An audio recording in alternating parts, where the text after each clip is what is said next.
The start of another beautiful day in Apia. People are now arriving from outlying villages. Everyone keen to catch a glimpse of the remaining events of the week's celebrations. While the Fautasi or longboat race remains the climax of the festivities, many were equally thrilled to watch the floats parade.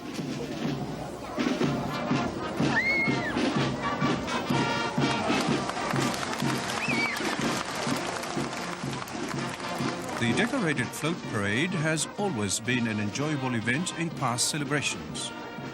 It's well supported by churches, schools, women's organizations, even the business community and local industries.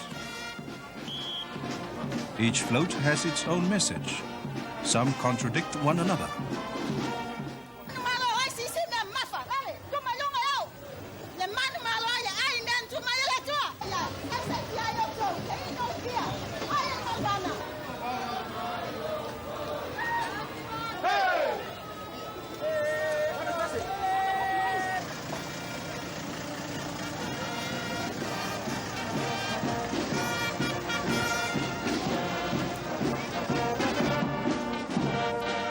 Even animals are welcome to join the parade.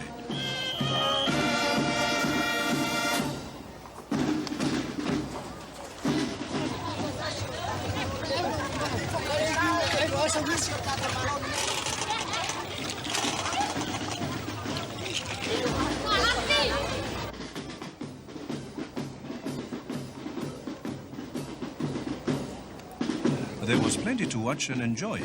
However, it's time to go to Apia Park, where crowds are already gathering to watch primary school marching and bands from local villages competing.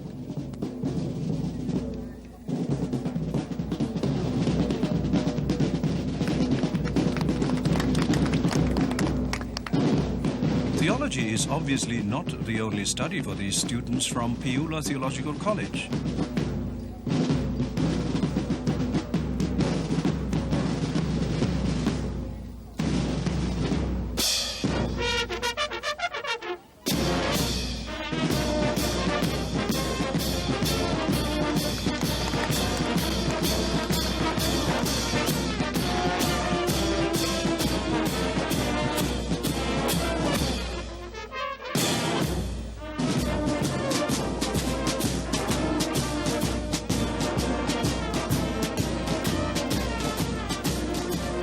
The band may not have won the major prize, but their drum major or mace flourisher won the trophy for overall best performance.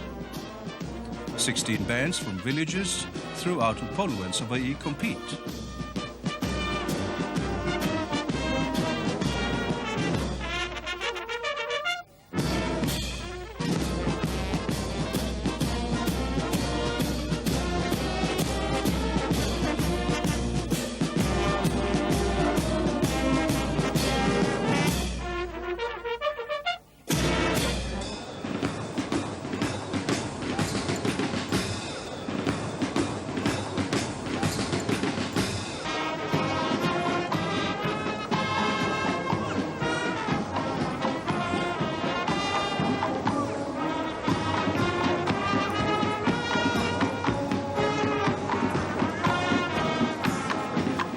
Not a bad performance by the band from the village of Sili in Savaii. They sure wear the right uniform for the burning sun.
Primary school marching is a joy to watch, extremely popular in Samoa, especially when both mother and daughter are involved. It's a costly hobby and highly time-consuming, but who cares?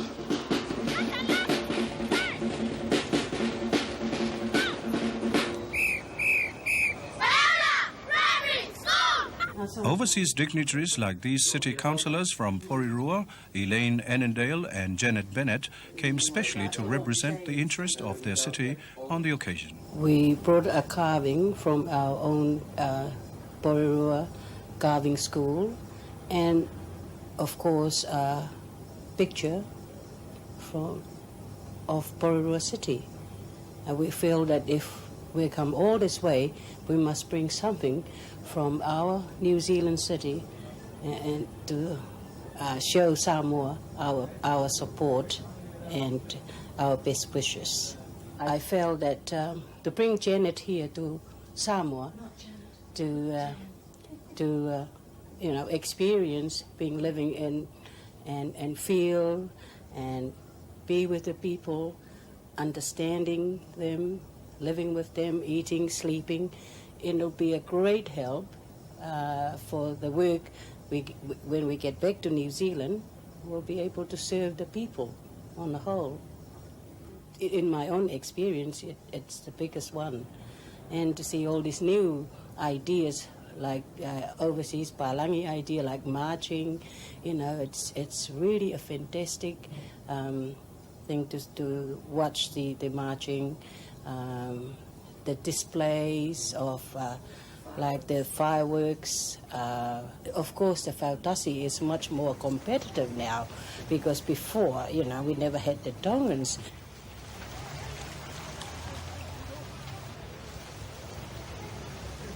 Undoubtedly, the highlight of the week-long celebrations is the Fautasi race.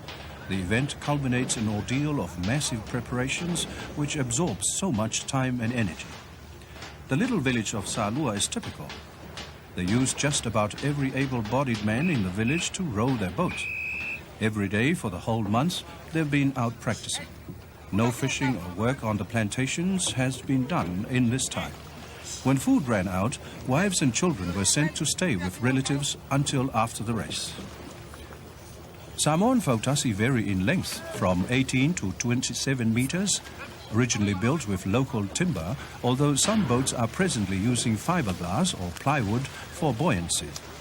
The crews vary according to the length of the boat. Some may have 40, while others can have up to 60 crew members. The original purpose for these long boats was a means of transportation from point A to B. However, recent independent celebrations introduced the race, which has now become the main feature event of the occasion.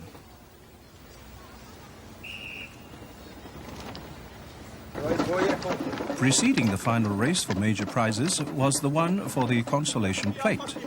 9 boats took part. However, the event was declared null by the committee owing to an unofficial starting. No wonder this crew member decided to swim for most of the way. Did he fall or was he pushed?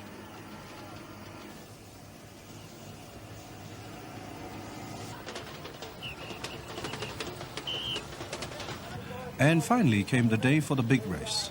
There were people everywhere. The course is about 5 miles along the waterfront of a pier. After much waiting, the boats finally appear. Leading is the Tu'ivava'u from Tonga. Following closely is the Tu'ihapai, also from Tonga. A fair way back appears the third boat, Faleo'o.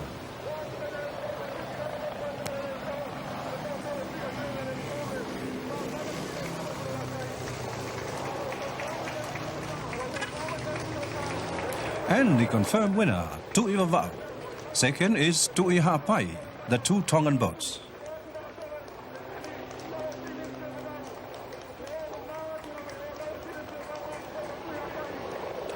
The crews of the Tu'ivava'u and Tu'ihapai had plenty of time to rest and catch their breath before the third-place skater, Faleo'o from Faleo'o in Western Samoa, arrived.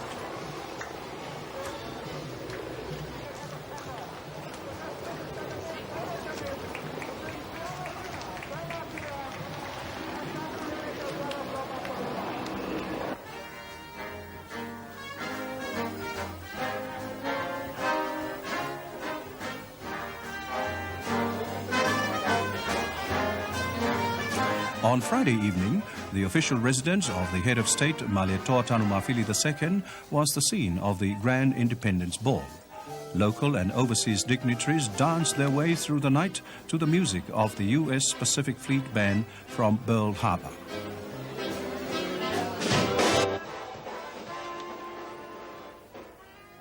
His Highness, the head of state, Malie II, making his official appearance for the guests.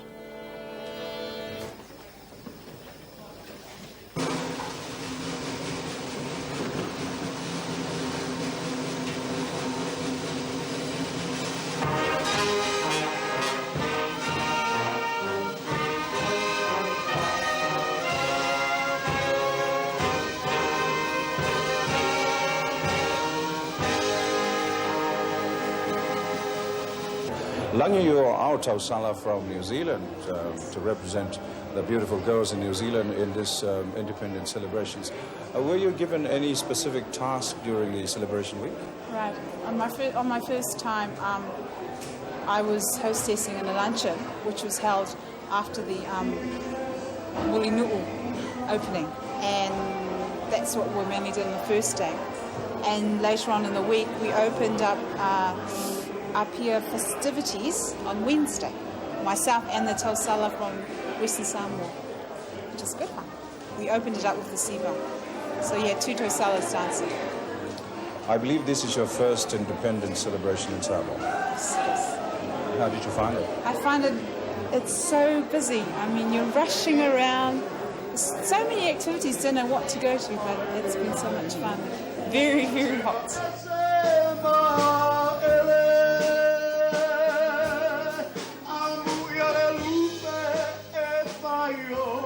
Na apa